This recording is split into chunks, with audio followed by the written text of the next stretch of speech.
좋겠습니다. 기도하고 시작하겠습니다. 기도하겠습니다. 우리를 사랑하시고 위하여 죽기까지 하신 하나님, 십자가 위에서 보배로운 피를 흘려서 우리의 모든 죄를 영원히 속죄해 주신 은혜에 감사합니다. 예수님의 대속으로 말미암아 우리 모든 죄를 용서받고 당당히 하나님께 나아감을 얻게 하시고 약속하신 영원한 나라에 들어갈 수 있는 복스러운 소망을 갖게 됨을 감사합니다. 그 나라에 이를 때까지 이 땅에서 보내는 날들 허송하지 않고 하나님 아버지의 뜻에 따라서 순종하는 자식으로 살게 하시고 우리의 걸음마다 진리의 말씀으로 인도하시는 것을 알고 더욱 하나님의 기쁘신 뜻을 위해서 마음과 정성을 다하여 순종하는 삶으로 이끌어 주시기를 더욱 원합니다. 갈릴리 교실 1기 오늘 마지막 시간을 갖습니다. 전도하는 데 있어서 장애가 되는 부분들을 살펴보고 우리가 어떻게 극복해야 될지도 생각하고 주의 능력에 도움을 받아서 더 전도하는 삶을 살아갈 수 있도록 인도하여 주시기를 원합니다. 우리를 통해서 구원받아야 될 영혼이 있음을 알고 그들에게 더 적극적으로 다가가서 하나님께로 인도할 수 있도록 우리 모두를 전도하는 일에도 사용하여 주시기를 바랍니다. 모든 시간 주님께 의지하고 부탁드리오며 예수님의 이름으로 기도합니다. 아멘.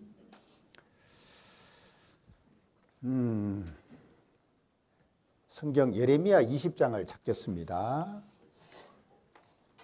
구약 성경 예레미야 20장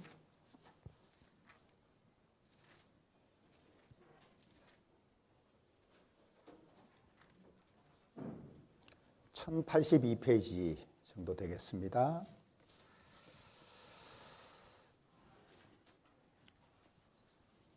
아직 구약 성경 찾는 게 어렵습니까? 잘 못 찾겠습니까? 빨리 헌 책으로 만들어야 되겠네요. 새 책은 잘 안 넘어갑니다.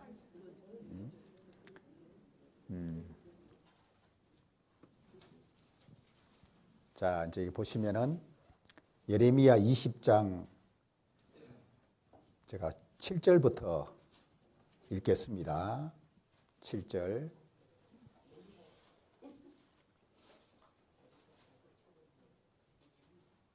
(20장 7절입니다) 여호와여 주께서 나를 권유하심으로 내가 그 권유를 받아사오며 주께서 나보다 강하사 이기셨으므로 내가 조롱거리가 되니 사람마다 종일토록 나를 조롱하나이다.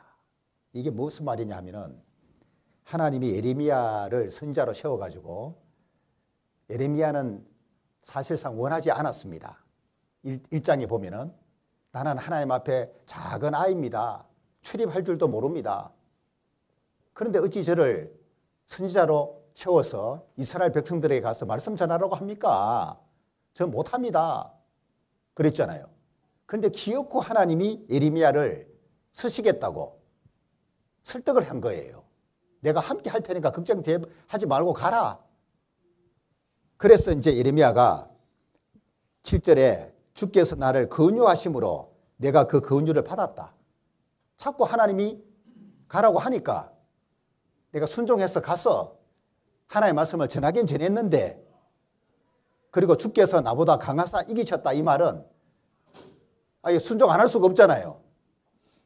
하나님이 시키는데 그죠? 끝까지 못하겠다고 할 수가 없어. 하나님 힘이 더 세니까. 그래서 이제 하나님 뜻에 이제 순종했다, 굴복했다 그런 뜻입니다. 그 결과 내가 조롱거리가 된다. 이거 무슨 말이에요? 이스라엘 백성들에게 가서 하나님의 말씀을 전하니 그 백성들이 고분고분 들어요? 안 들어요? 안 듣는 거예요. 그래서 예레미야가 많은 눈물을 흘리게 되고 그 눈물의 선지자예요. 예레미야는. 그리고 얼마나 백성들로 하여금 조롱을 받았는지. 그래서 하나님 시키는 대로 내가 가서 했지만은 그 결과 내가 조롱거리가 되고 사람마다 종일토록 나를 조롱한다. 비웃는 거예요. 예레미야가 전하는 말씀을. 무슨 그런 일이 있냐고 듣질 않아요. 그 다음 9절, 8절. 대저 내가 말할 때마다 외치며 강포와 멸망을 부르짖어오니. 예레미야가 전한 하나님의 말씀의 내용은 좋은 내용이 아니에요. 멸망에 관한 경고였거든요. 돌이키지 아니하면은, 하나님께 순종 안 하면은 하나님이 멸망을 지금 작정하셨다. 그걸 막 담대하게 외친 거예요. 강한 어조로 말씀을 전했다 그 말이에요. 그랬더니만 여호와의 말씀으로 하여 내가 종일토록 치욕과 모욕거리가 되면이다. 이 백성들이 듣고 싶어하는 얘기를 했더라면 그죠? 조롱했겠냐고요. 좋아라 하지. 그런데 이들이 듣기 싫어하는 메시지를 전한 거예요. 멸망 이야기하고 심판 이야기하는데 그걸 듣고 싶어 하지는 않거든요. 그래서 하나님의 말씀 전하는 것 때문에 종일토록 치욕과 모욕거리가 되었다. 자, 이 정도 되면은 계속 말씀 전하고 싶어요? 안 전하고 싶어요? 안 전하고 싶은 거예요.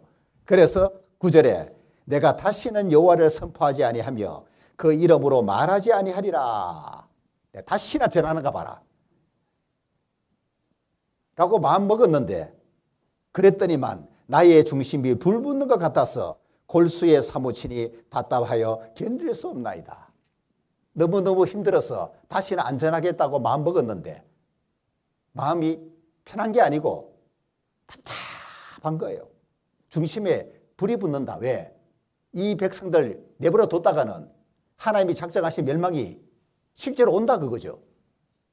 그거 생각하니 마음이 그냥 불이 붙는 거예요. 그럼 내버려 둘 수가 없어.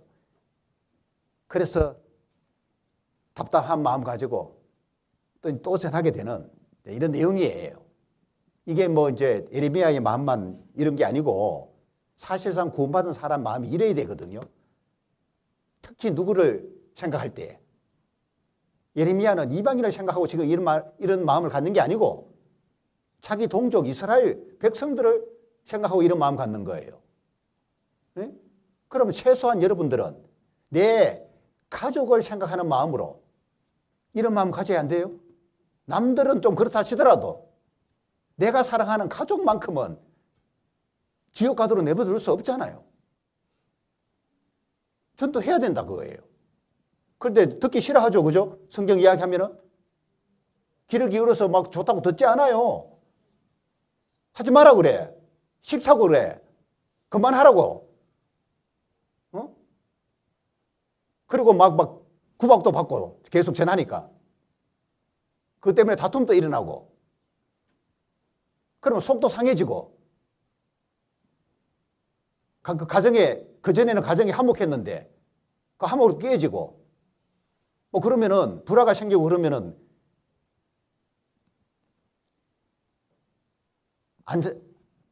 말 안 하고 싶은 마음도 생기잖아요. 가정의 평화를 생각할 때에. 그런데 또 안전하자니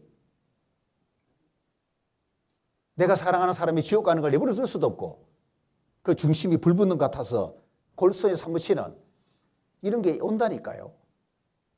그래서 답답한 심정 가지고 또 전하게 되는 거라 이게. 근데 전혀 이런 게 없다. 구원받았다고 하면서 자기 가족들을 향한 마음이 지금 예레미야와 똑같지는 않을지라도 어느 정도는 이런 마음 가져야 되는데 이런 게 없다. 그 사람 구원받은 사람일까요? 안 받은 사람일까요? 저는 100% 구원받지 않았다고 봅니다. 그럴 수가 없다 그 말이에요. 예? 안전할 수가 없다 그 말이에요. 입 꾹 다물고 있을 수 없다 그 말이에요.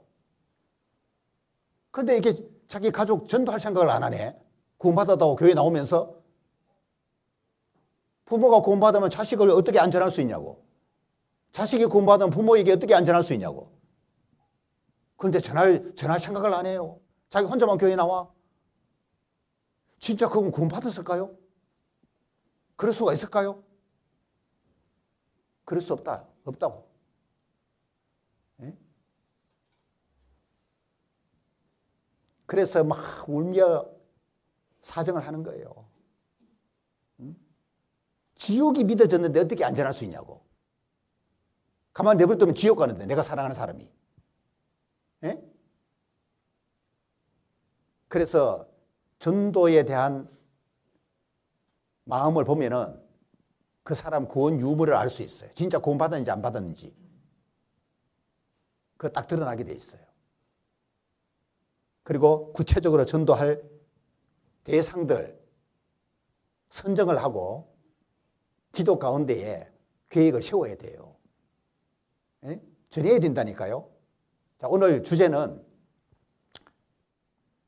우리가 전도를 하는 데 있어서 장애물로 좀 작용하는 것들이 뭔지를 좀 생각해 보려고 그래요. 이 장애물만 없으면 전도하기가 훨씬 좋을 것 같은데, 응?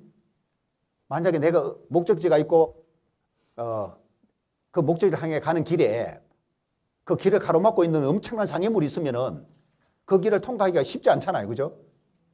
응? 그러면 그 장애물을 치울 수 있으면 치워버리면 제일 좋은데, 내가 치울 수 있는 장애물도 아니다. 그럼 어떻게 해야 돼요? 안 가요? 안 가면 되죠. 안 가면 또 안 돼. 목적지를 가야 돼. 그럼 어떻게 해야 돼요? 뭐 뛰어넘든지, 그죠? 뭐 어떻게든지 가야 돼. 장애물을 극복하지 않으면 전도 못 해요. 호락호락하게 전도되는 게 아니에요. 예? 사람에 따라 다른데요. 진짜 강한 사람이 있어요. 그래서 우리 교회 안에서도 지금 홀신앙 생활하고 있는 자매님들 여러 분 계시는데 남편 전도가 안 되는 거예요. 예? 20년, 30년 돼도 안 돼. 어떤 경우는. 그래서 1년 안에 전도 안 되면은 오래 기간이 길어질 수 있어요. 3년 안에 못하면 진짜 그게 30년 갈 수 있어요. 알아요? 그런 경우 제가 많이 봤어요. 특히 남편은. 가족 구원은 그래요. 너무 기간이 길어져 버리면 쉽지 않습니다. 남편 전도해야 될 분들이 있네, 여기에. 그래서 이 장애물이 크게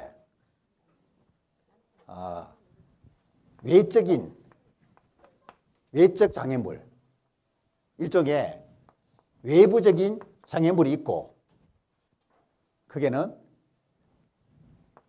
또 하나는 내적인 장애물, 내부적인 장애물이 있다. 그 말이에요. 외부적인 장애물은 좀 환경적인 요소라면은 내부적인 장애물은 내 안에 있는 거예요. 그죠? 내 안에 있는 장애물이라고 말할 수 있어요. 그게. 그래서 이 두 가지를 간단하게 살펴볼 텐데, 성경 찾는데 시간이 많이 걸리니까 그대로 제가 이제 화면에다가 구절을 옮겨서 말씀을 드릴 텐데요.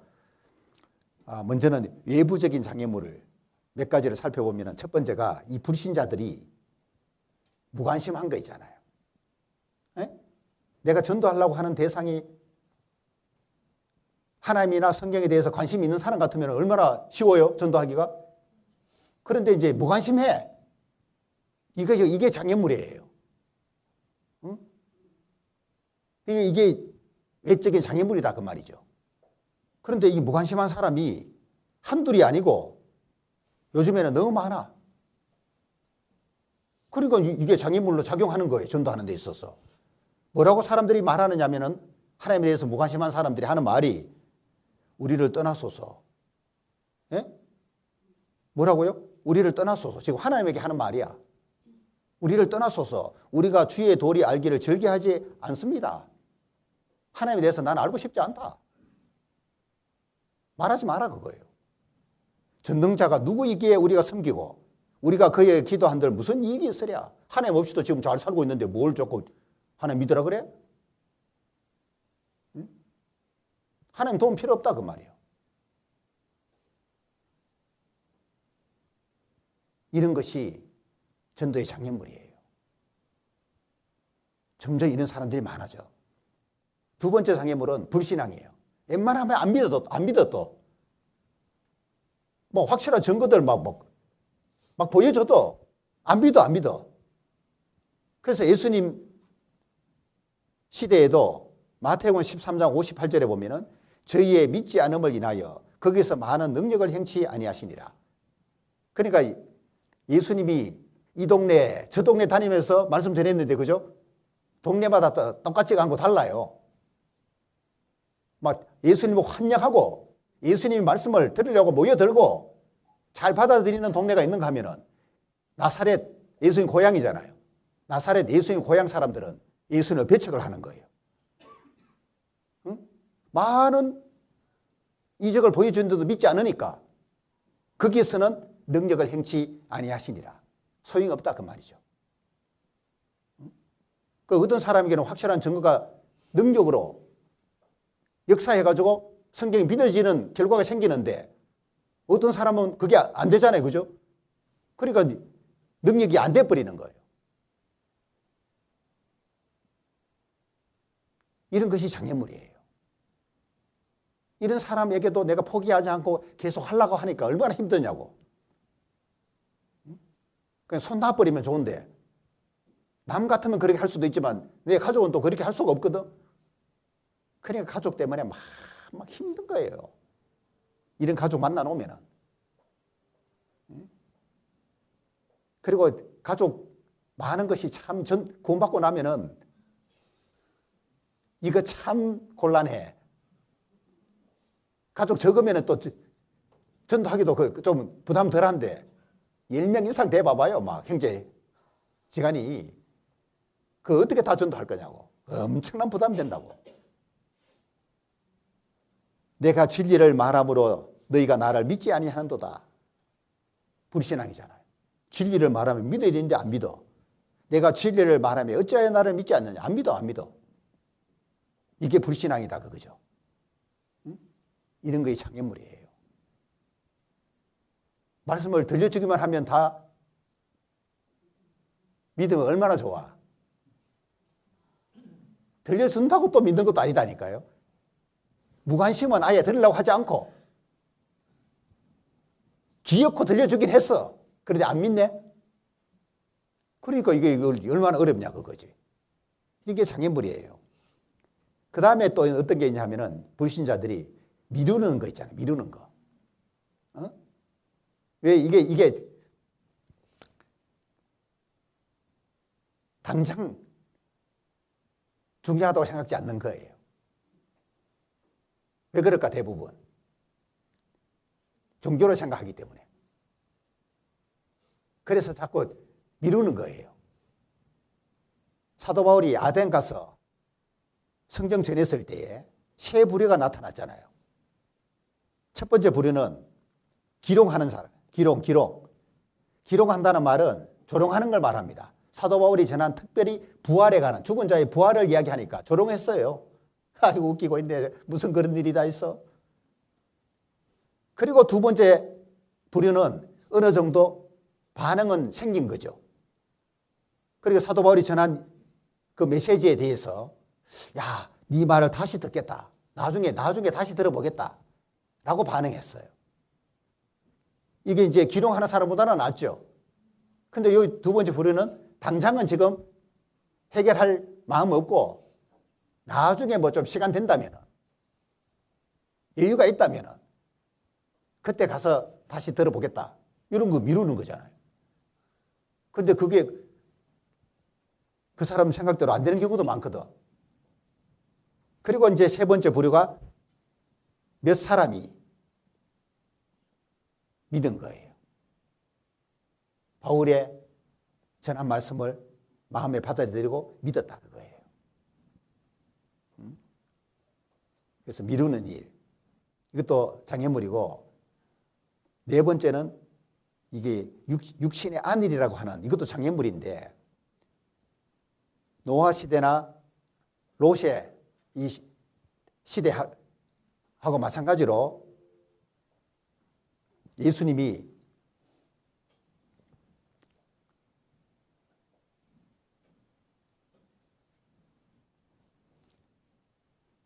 강림하실 때도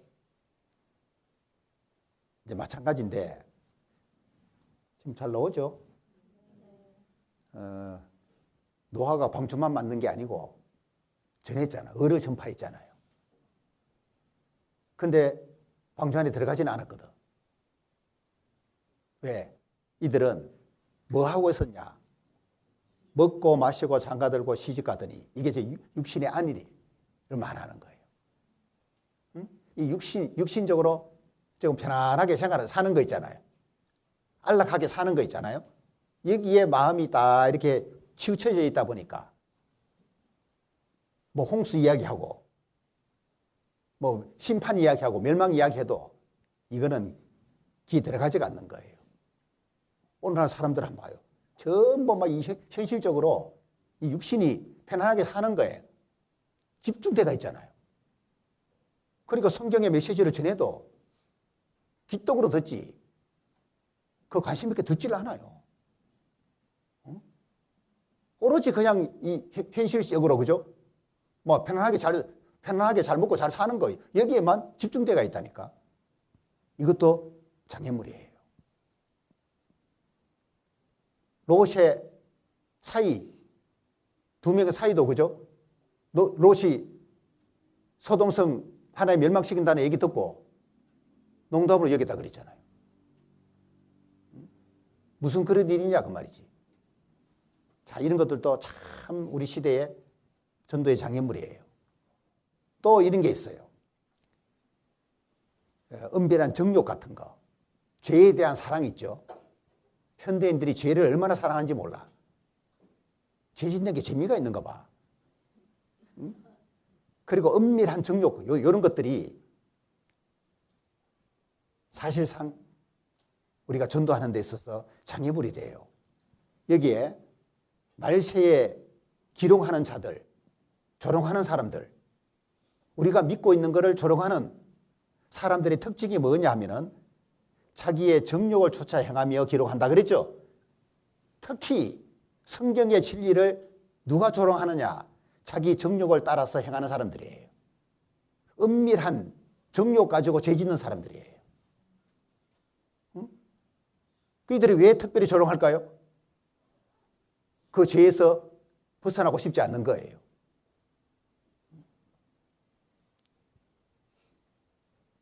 불륜 상태에 있다. 외도하고 있다. 은밀한 정욕 가지고 지금 죄 짓고 있잖아요. 그죠? 그 생활을 멈출 수가 없네? 그런데 성경을 근거 삼아가지고 뭐 그거 간음이라고 이야기하고 심판 이야기하면은 그거 귀를 기울여서 듣겠습니까? 안 들어요. 그래서 더 기롱하는 거예요. 죄 가운데 빠져있는 사람일수록 기롱한다니까 이게. 그리고 내일 죽으려니 먹고 마시자.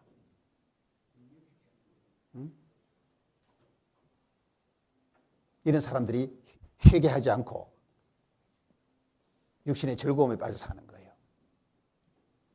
그리고 이제 불신자들의 이 세속화라고 하는, 자, 이것도 장애물인데, 세속화 중에 가장 큰 부분을 차지하는 것이 뭔지 생각해 보면은 돈입니다, 돈. 그죠? 뭐, 일락은 뭐예요? 쾌락이잖아요. 그죠? 쾌락. 이 두 가지가 사실상 구원받지 않은 사람들 안에 꽉 자리 잡고 있는 거예요. 봐요. 그래서 예수님이 씨 뿌리는 비유로 말씀하실 때 가시떨기에 떨어졌다는 것이 뭘 말하느냐. 말씀 듣긴 들었는데 이 사람이 결실을 못했어. 방해받은 거예요. 가시의 기운에 말씀이 막혔다. 말씀이 방해받았다 그거죠. 그 말씀 방해한 게 뭐냐? 세 가지죠. 이 세상에 염려하고, 제일이 돈에 대한 마음하고, 일락쾌락이다 그 말이에요. 그러니까 말씀 들어도 결실이 안 돼. 이런 사람들은 방해를 받는 거예요. 근데 우리가 전도하려고 그러면은 이 세 가지가 장애물로 딱 작용하면은 말씀 듣는 것 자체도 이미 안 하려고 그러는 거예요. 근데 이제 이런 사람 데려왔습니다. 전도 집회 때. 자, 말씀 앉혀놓고 듣고 있어요. 그럼 받을까요? 못 받을까요? 못 받는다는 얘기를 하고 있는 거예요, 지금. 응? 들어도 못 받아요. 말씀을 막아버리는 거예요. 이 세 가지가. 특히 돈하고 쾌락입니다. 부자 청년이 정말 영생에 관심이 많았지만은 결국 영생 얻지 못하고 예수님을 떠난 가장 큰 이유가 뭐냐면은 청년이 재물이 많으므로 이 말씀을 듣고 근심하며 가니라. 영생과 재물 둘 중에 하나 선택해야 되는데 도저히 재물을 못 버리겠는 거예요. 영생을 얻고는 싶지만은 재물은 못 버리겠다. 그래서 영생 포기하고 재물 지키는 쪽으로 갔다니까요. 그러면서 예수님이 제자들에게 부자가 얼마나 천국 들어가기 어려운지 아느냐? 교훈하고 있는 거예요. 낙타가 바늘개에 들어가보다 더 어렵다. 왜 그럴까요? 재물 때문에 방해받는 거예요. 그러니까 부자 전도하기가 쉽지 않아요. 이미 돈 많은 사람 전도하기 쉽지 않아요. 차라리 가난한 사람 전도하셔요. 내가 부자였다면 구원받을 확률이 거의 없었을 거예요. 부자 아닌 게 다행인 줄 알아야 돼요. 진짜. 구원받고 나면 그거 알아요. 가난한 거, 뭐 현실적인 어려움 부분들을 비관한 사람도 그죠? 구원받고 나면은 야, 그것 때문에 내가 구원받을 수 있었구나 하는 걸 알아요. 만사 형통했다면 구원 못 받았다니까요. 그래서 이런 것들도 오늘날 우리 그리스도인들이 전도하는데 장애물이다. 참. 그리고 또 하나는 오해라고 하는 거예요. 예수님이 전도하는데 왜 어려움을 겪었냐? 예수님을 오해해. 심지어 뭐라고 했는지 알아요? 미쳤다. 네? 예수님을 두고 하는 말이에요. 유대인들이. 야, 미쳤다, 저 사람. 왜 미친 사람 소리 듣냐? 그 말이에요. 심지어 예루살렘에서 노래한 서기관들은 저가 바알세불 지폈다. 그 말이 뭐예요? 귀신의 왕으로 불려졌던 바알세불. 바알세불, 귀신의 왕이 들어갔다 그 말이에요. 예수님 보고. 네? 그래서 예수님이 하시는 말씀을 귀신의 왕이 들어가서 하는 말이다 저거. 그 뭐 들을 거 있냐? 오해하는 거잖아요. 예수님이 하나님의 아들이고 진리를 말하는데 이런 식으로 이들이 오해했다는 거예요. 그래서 우리 교회에 대해서 오해하는 거 있잖아요. 이단이니. 이런 오해하는 것 때문에 선입견이 생기게 되고 전도하는 데 방해받는 거예요. 응?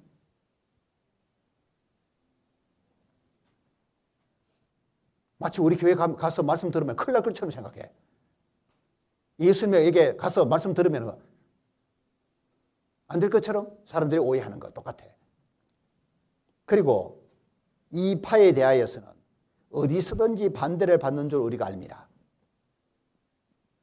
어디를 가더라도 반대받네. 바울이 가는 곳곳마다 반대를 받아. 그래서 새로 생긴 파가 하나 나타나가지고 전한다 이렇게 생각하는 거예요. 그런데 자꾸 반대를 가는 곳마다 반대받아. 자, 이런 것들도 전도하는 데 있어서의 장애물이다. 그런 뜻입니다. 이제 외적인 장애물은 이렇게 간단히 말씀드리고 내적인 장애물, 내 안에 가지고 있는 장애물 몇 가지를 말씀드릴게요. 예?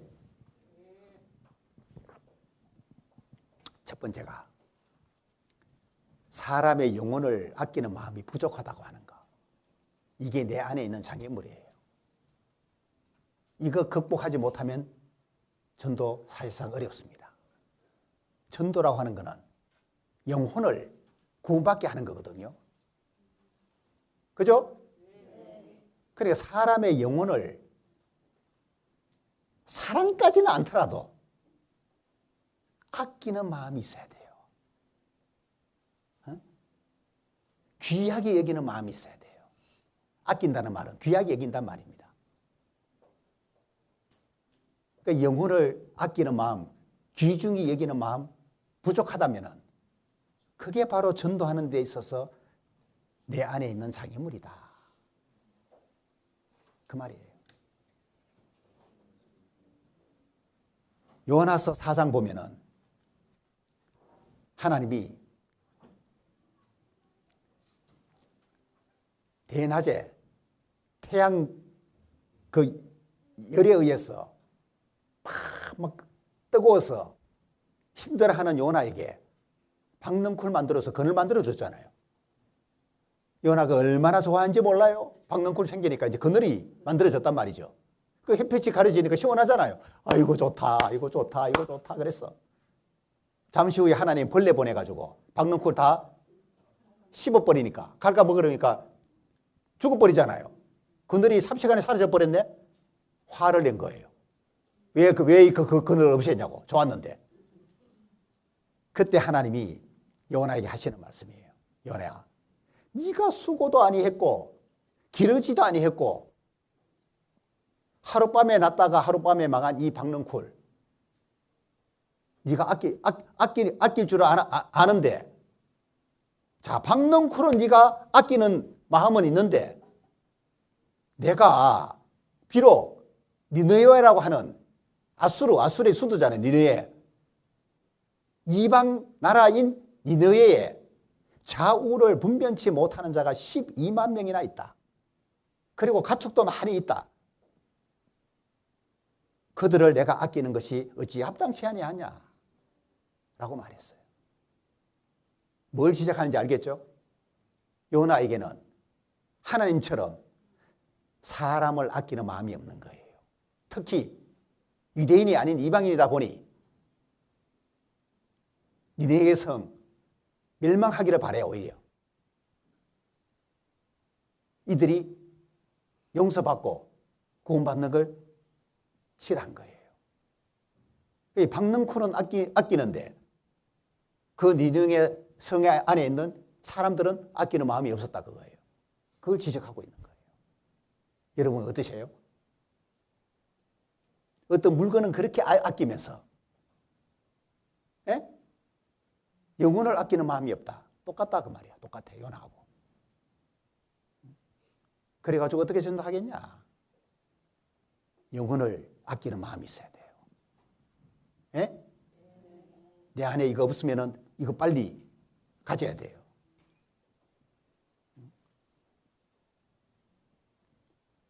이런 것이 부족한 게 뭐냐?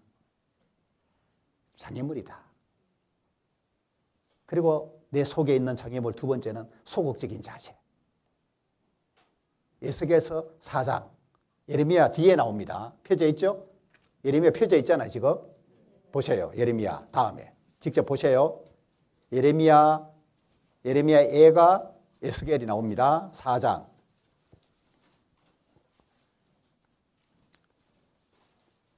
7절에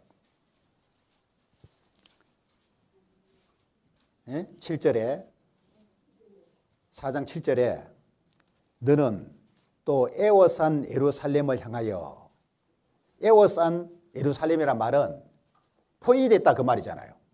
예루살렘 성이 이제 포위가 됐다 그 말이에요. 근데 지금 이 시점에서 포위된 게 아니고 앞으로 예루살렘이 포위가 되는데 로마 군대에 의해서 요거 미리 징조로 뭘 보여줬냐 하면은 그림을 그려서 보여준 거예요. 1절에요. 요거 그래서 성경 찾는 거예요. 요 구절만 말씀드린 게 아니기 때문에 성경 찾는 거예요. 1절에 성경 보시라고. 1절. 너 인자야 박석을 가져다가, 박석은 일종의 이게 뭐 벽돌 같은 겁니다. 네 앞에 놓고 한 성읍 곧 예루살렘을 그 위에 그리고 그랬죠. 박석에다가 예루살렘을 그리라고 한 거예요. 그리고 2절에 그 성읍을 에워싸되, 예루살렘을 에워싸되 운제를 세우고 토둔을 쌓고 지인을 치고 공성태를 둘러세우고 또 철판을 가져다가 너와 성읍 사이에 두어 철성을 삼고 성을 향하여 에워싸는 것처럼 에워싸라. 이것이 이스라엘 족속에게 징조가 되리라. 장차 예루살렘이 이렇게 로마에 의해서 포위되는, 아니 바빌론에 의해서 포위되는, 예? 로마가 아니고 바빌론에서 포위되는 징조로 보여준 거예요. 알겠죠? 그 박석에다가 이렇게 그려놓고 어떻게 하라고 그랬냐? 7절에 너는, 에스겔 너는 또 에워싼 예루살렘을 향하여 팔을 벗어매고 예언해라. 박석에다가 포위된 걸 그려놨잖아요. 그죠? 그것을 향해서 뭘 하라고요? 팔을 벗어매고 예언해라. 그 예언 내용은 뭐예요? 안 돌이키면은 요게 현실이 된다. 앞으로 바빌론 쳐들어와서 예루살렘을 이렇게 포위해서 멸망시킨다. 이거를 전하라는 얘기예요. 그런데 여기 봐요. 여기 팔을 벗어매라는 말은 무슨 말일까요? 다 적어놨잖아요. 지금 위에. 팔을 벗어매는 게 소극적인 자세일까요? 적극적인 자세지. 팔을 벗어매는 것이. 뭔 일을 할 때 팔 벗어매고 하는 것이 적극적인 자세로 하라는 얘기잖아요. 설거지 할 때 어떻게 해야 돼? 팔을 벗어야 돼. 손으로 뭘 일하려고 그러면, 그죠? 팔을 벗어매야 돼. 일 제대로 하는 사람은 그렇게 해. 근데 하기 싫은 사람은 신용만 하려고 그래. 대충. 이스라엘, 지금 예루살렘이 바빌론 쳐들어와서 멸망당할 걸 지금 예언해야 되는데 어떤 자세로 해야 되느냐? 적극적인 자세로 해야 된다고 말이에요. 그런데 우리에게는 소극적인 자세가 있다는 거죠. 이게 바로 장애물이다 그 말이에요. 지금 전도하는 데 있어서. 그리고 6장 11절.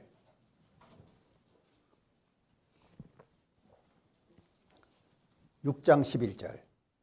주 여호와께서 가라사대 너는 손뼉을 치고 발을 구르며 말할지어다. 오호라 이스라엘 족속이 모든 가정악을 행함으로 필경 칼과 기근과 온역에 망하되 그리죠. 너는 손뼉을 치고 발을 구르며 말할지어다. 뭐예요? 손뼉을 치는 게 막 좋을 때만 손뼉 치는 게 아니고 지금 손뼉 치고 발 구르고 전해라 그 말이에요. 무슨 말이에요? 적극적인 자세로 해야 된다 그거예요. 거기다가 지금 마음이 다급해. 곧 멸망이 다가오니까. 이제 은혜 시대 금방 끝나요? 예수님 공중 강림할 날이 지금 가까이 왔어요? 그럼 어떻게 해야 돼요? 다급한 마음 가져야 돼요. 이제 시간 얼마 없다 그 말이에요. 그래서 막 손뼉치며 발을 구르면서 전하라 그 말이에요. 시간 없다 너희들. 빨리 돌이켜야 된다. 그죠? 마음이 급해 지금 막. 예?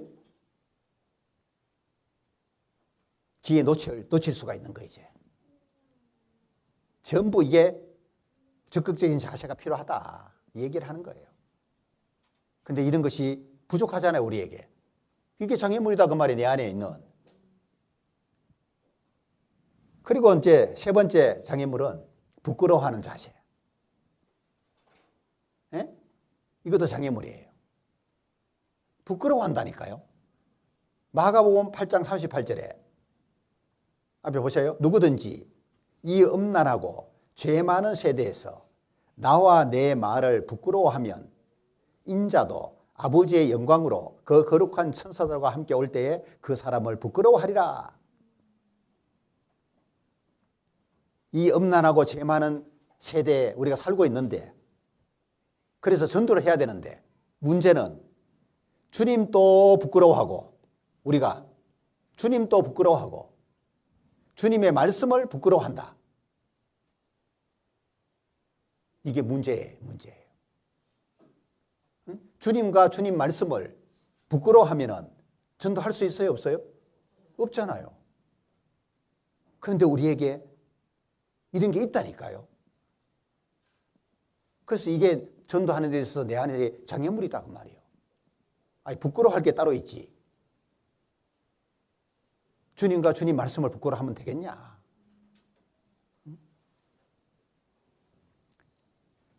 실제로 기독교 역사 중에 박해 시대가 있었잖아요. 로마로부터 심한 박해받는, 그죠? 그때는 예수 믿는 것이 완전히 마치 저주로 여겨지는, 축복이 아니고 저주로 여겨지는 그런 시대는 부끄러워할 수 있는 거예요. 그런데도 부끄러워한 게 아니고 예수님을 시인하고 그래서 순교당했잖아요.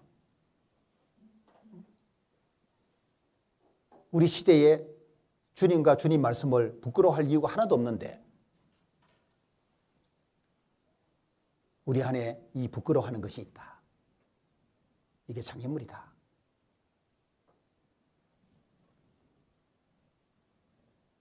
그리고 또 뭐가 부족하냐? 담대함이 부족하고 용기가 부족해. 예? 그래서 못 전하는 거예요. 전도는 담대하게 해야 되거든요.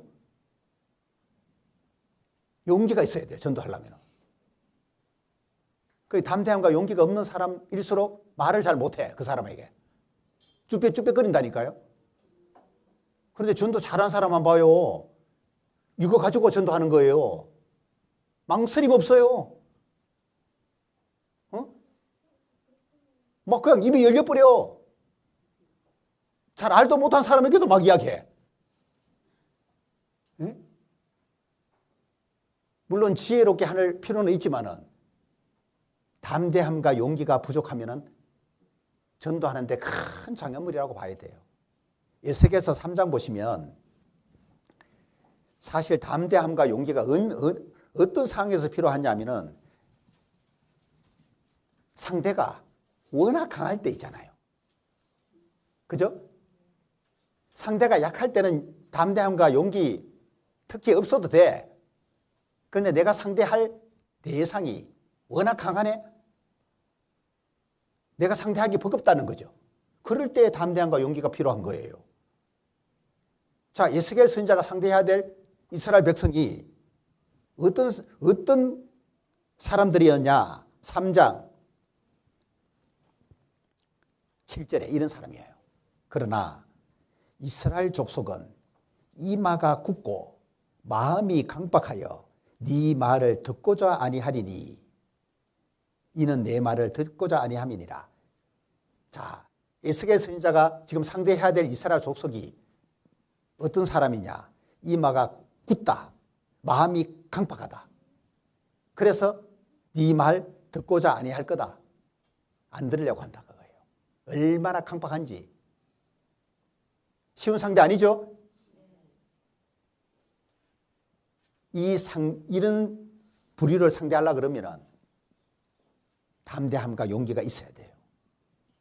그래서 하나님이 8절에 내가 그들의 얼굴을 대하도록 상대할 수 있도록 맘먹도록 네 얼굴을 에스겔 네 얼굴을 굳게 하였고 그들의 이마를 대하도록 네 이마를 굳게 하였으되 네 이마로 화석보다 굳은 금강석 같이 하였으니 그들이 비록 패역한 족속이라도 두려워 말며 그 얼굴을 무서워 말라 그랬어요.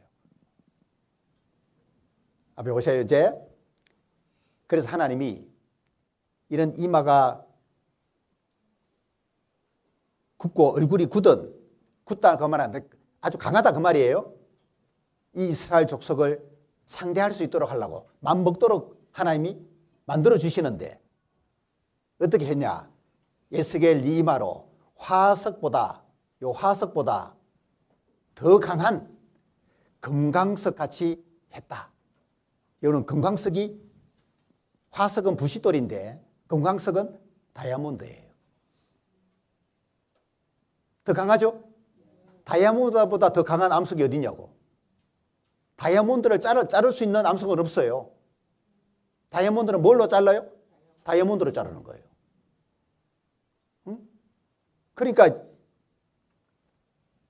이 얼굴이 화석 같은 사람 상대하려고 그러면은 내 얼굴은 어떻게 되느냐? 금강석이 되면 돼. 응? 그래서 두려워 말며 그 얼굴을 무서워 말라.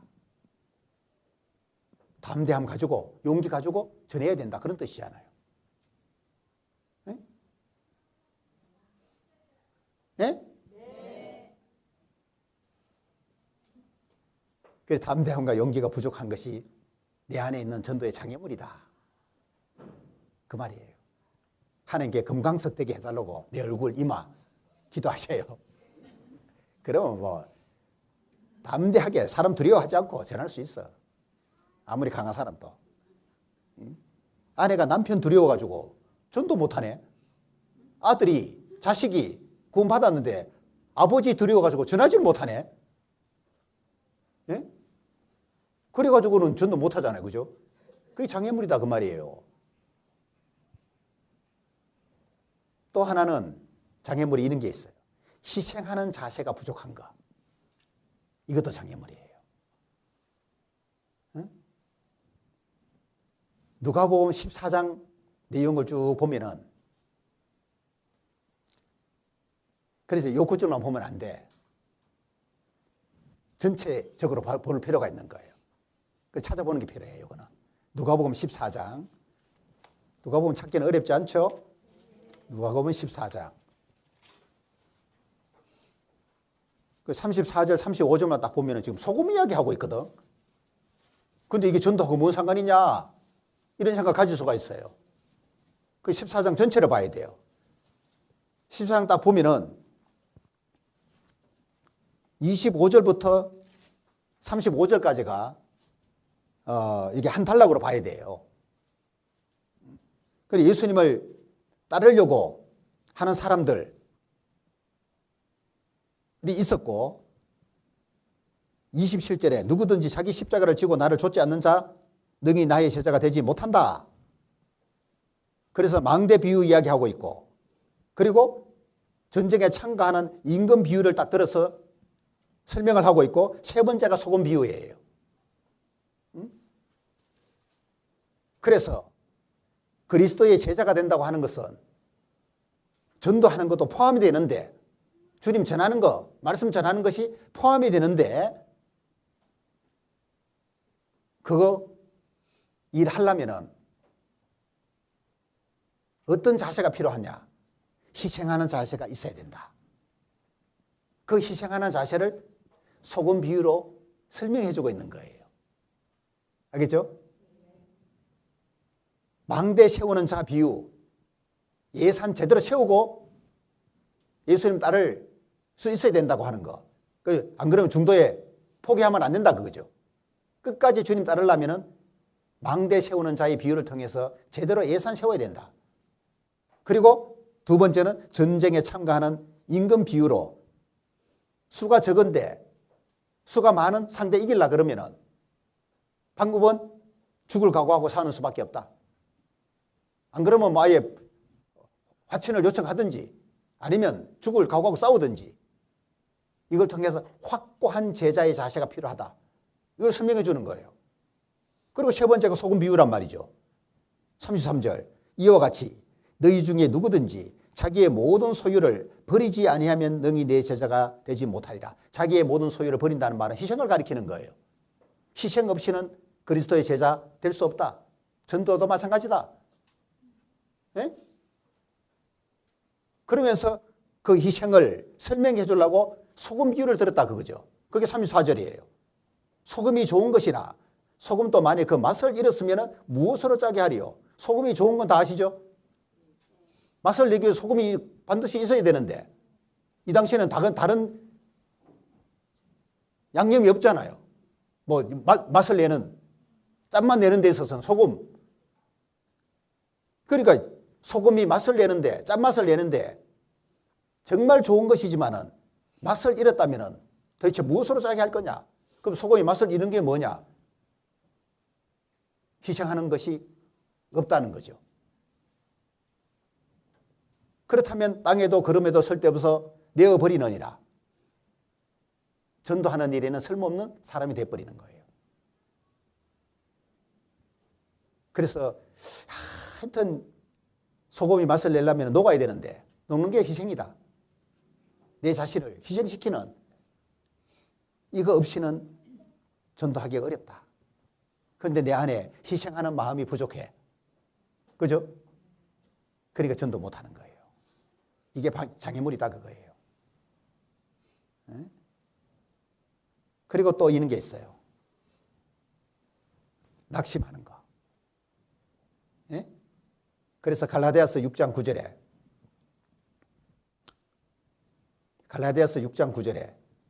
우리가 선을 향하되 낙심하지 말지니 피곤하지 아니하면 때가 이르매 거두리라.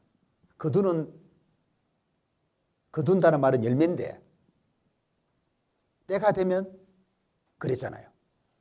그러니까 열매를 거두는 그 때까지 참 이게 시간이 걸리는 거예요. 네? 그 시간 열매를 거두는 그 때까지 시간이 다양해 또.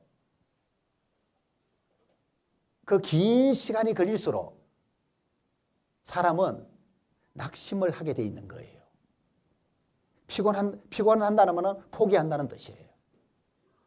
시간이 길어질수록 사람이라고 하는 것은 목적을 이루기까지 낙심을 하게 되고 포기를 하게 되는 이런 일이 생기는 거예요. 이걸 극복하지 않으면 전도의 열매 거두기가 어렵다. 맞죠? 그러니까 열매 거둘 때까지 끈질기게 자기 마음을 딱 지키면서 쉽게 포기하지 않고 막 끝까지 해내는 이게 이제 필요한데 쉽지가 않다는 거예요.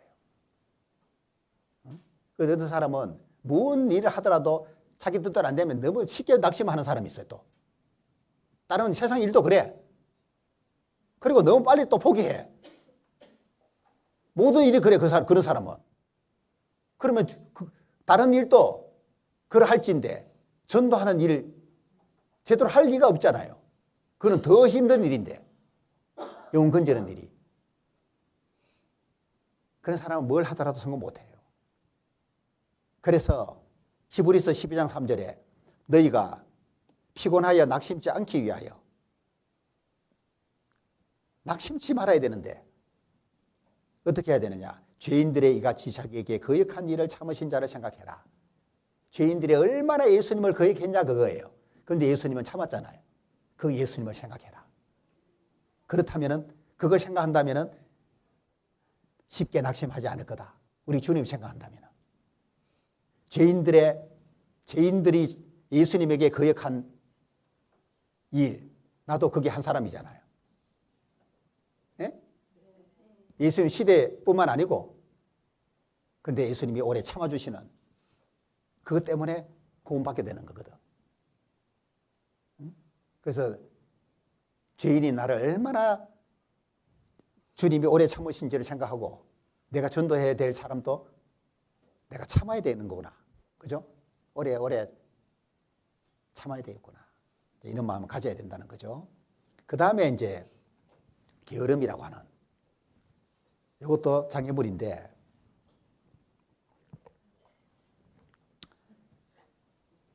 부지런한 사람이 있고 게으른 사람이 있어요.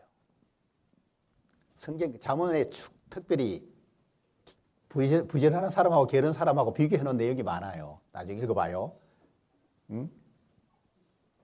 그 중에 잠언 10장 26절에 보면 게으른 자는 그 부리는 사람에게 마치 치아에 초 같다. 초는 씨잖아요. 그죠? 이에 초가 닿으면 씨다 그 말이에요. 기분 좋아요? 나빠요? 나빠 그거는. 달아야 기분 좋은데 씨다는 거야. 눈에는 연기 들어가네. 눈이 따가워. 그와 같이 게으른 사람, 그 사람 부리는 주인 입장에서 이에 초와 같고 눈에 연기 같은 존재다. 그 얘기를 하는 거예요. 제대로 일 못 시켜 먹는다 그 말이야. 게으른 종은. 우리 주님도 마찬가지예요. 우리를 전도하는 일에 사용하고 싶어 하는데 이렇게 게으르니 어떻게 우리를 사용하겠냐 그 말이죠. 주인 대신 주님 이에 초 같고 눈에 연기 같은 존재가 되면 우리를 사용할 수 없다 그거예요.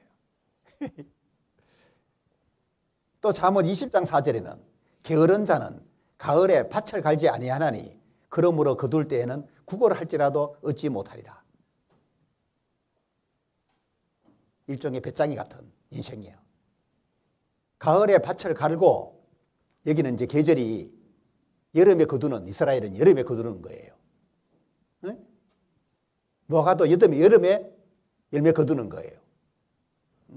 그래서 가을에 밭을 갈고 여름에 거둬. 그런데 거두려면은 밭을 갈아야지 거둘 것이 있는데 게으른 자는 밭을 갈아야 될 그 계절에 놀고 있네. 그러니까 남들이 거둘 때에 뭐 거둘 수가 없잖아요. 그러니 국을 해서 먹고 살 수밖에 없는데 그 사람 국을 해도 얻지 못할 거다. 누가 쉽게 안 준다 그 말이죠. 네가 놀고 있을 때 나는 땀 흘렸다 그거야. 그런데 뭐 달라고? 안 줘. 그러니까 이게 누가 전도해가지고 열매 맺는 거 보면은 가을에 막 부지런히 밭을 간 일을 했기 때문에 여름에 거두는 거예요. 그냥 뭐 어떻게 열매를 맺냐고. 수고했다 뭐 흘렸기 때문에 한 거예요. 부지런하게 그죠? 일했기 때문에 거두는 거예요. 나는 그걸 안 해놓고 당연히 뭐 열매가 없지 뭐. 하도 안 했는데. 그래서 마태복음 25장 26절에 악하고 게으른 종아 특징이 뭐냐? 나는 심지 않은 데서 거두고 해치지 않는 데서 모은 줄 네가 알았느냐? 달란트 비유잖아요. 한 달란트 그냥 수건에다 딱 써놓고 장사할 생각을 안 하네. 장사에게 남겨야 되는데 5문화 남기고 10문화 남기고 남겨야 되는데 그죠? 한 문화 그대로 가지고 왔어. 이 종을 게으른 종이라 그런 거예요. 왜? 장사 안 하는 거예요. 장사 미천 가지고 장사해야 돼. 장사를 안 해. 그러니까 남은 게 없지. 그 게으른 사람은 밭도 안 갈고 장사도 안 해. 게을러서 그런 거예요. 이게 얼마나 전도의 장애물이냐 그런 뜻입니다. 그죠? 그리고 마지막으로 조급함이라고 하는 게 있어요. 또. 아까 다급하게 손뼉치고 발구르며 전해라고 하는 그 내용하고 다른 거예요. 이거는 급한 마음이 필요해요. 때가 얼마 안 남았기 때문에. 근데 여기서 말하는 조급함이라고 하는 거는 이런 겁니다. 당장에 조금 그죠? 뭔가 조금 자기가 뭘 해놓고 금방 결과를 기다리는 거 있잖아요. 급하게. 그걸 말하는 거예요. 여러분, 농부가 열매 바라고 수고하는데 그 열매를 당장 거두는 게 아니고 기다려야 되는 거예요. 맞죠? 기다리지 못하는 걸 조급함이라 그러는 거예요. 열매가 당장 어떻게 거둬지냐고. 밭 갈 때 말자마자 어떻게 열매가 거둬지냐고. 시간이 걸려야 되는데, 그죠? 그래서 너무 조급한 마음 먹으면 안 돼요. 말씀 한번 듣게 우리 해놓고, 그죠? 구원받기를 원해. 구원받기를 원하는 마음으로 전도하는 거에 당연한데, 그 결과 안 생겼다고. 실망을 금방 해버리고, 내가 다시는 하나 봐라. 그러고 막, 징징 짜고 있네. 이게 조급함이에요. 한 번 찍어서 안 넘어간 나무 10번 찍고 100번 찍는다는 마음으로 해야 되지. 한 번 도끼질 해놓고 안 넘어가니까 에라 치우자 하고 그런 꼴이다 그 말이에요. 바울이 구원받았는데 내가 긍휼을 입은 까닭은 예수 그리스도께서 내게 먼저 1절 오래 참으심을 보이사. 바울 구원받을 때까지 예수님이 오래 참으셨는데 이건 뭘 보여주려고 하는 거냐? 후에 주를 믿어 영생 얻는 자들에게 본이 되게 하려 하십니다. 그 바울을 통해서 예수님을 믿고 영생 얻는 사람에게 본이 되게 해주려고 예수님이 먼저 바울 구원받을 때까지 오래 참아주신 거다. 뭔 말이냐? 우리 역시 누군가를 전도하는 데 있어서 오래 참음이라고 하는 이게 꼭 필요하다 라는 걸 말해주려고 하는 거예요. 내가 구원받는 것도 조금 시간이 걸렸을 수도 있고 내가 전도하는 사람도 내 쪽에서 오래 참는 것이 필요하다는 걸 본으로 보여주려고 하는 거예요. 알겠죠? 자, 그래서 오늘 전도하는 데 있어서 외적인 장애물, 내적인 장애물에 대해서 좀 간단하게 말씀드렸는데 이걸 잘 좀 생각해 보시고 외적인 장애물은 우리가 어떻게 못합니다. 사실상. 그죠? 내가 어떻게 못해 그 사람들이 만박해진 이상은 무관심한 사람하고 내가 어떻게 하겠냐고. 안 믿는데 어떻게 하겠냐고. 근데 내적인 장애물은 내가 할 수 있는 거예요. 그 부족함을 채우면 돼. 내가. 그래서 나를 변화시킬 수 있는 일은 내가 할 수 있으니까 내 안에 있는 장애물은 내가 극복해낼 수 있도록 그렇게 했으면 좋겠습니다. 예. 자, 기도하겠습니다.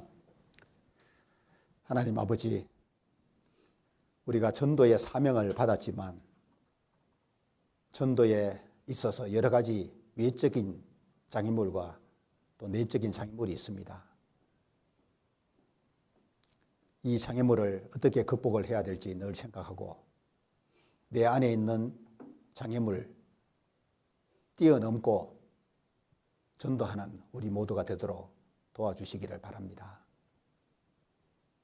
그래서 열매 맺는 우리 모두가 될 수 있도록 주께서 도와주시고 특별히 우리 가족을 전도하는 일에 담대함과 지혜를 주시고 그 강한 그들의 마음 상대할 수 있는 우리가 되도록 우리를 더 굳세게 만들어 주옵소서. 예수님의 이름으로 기도합니다.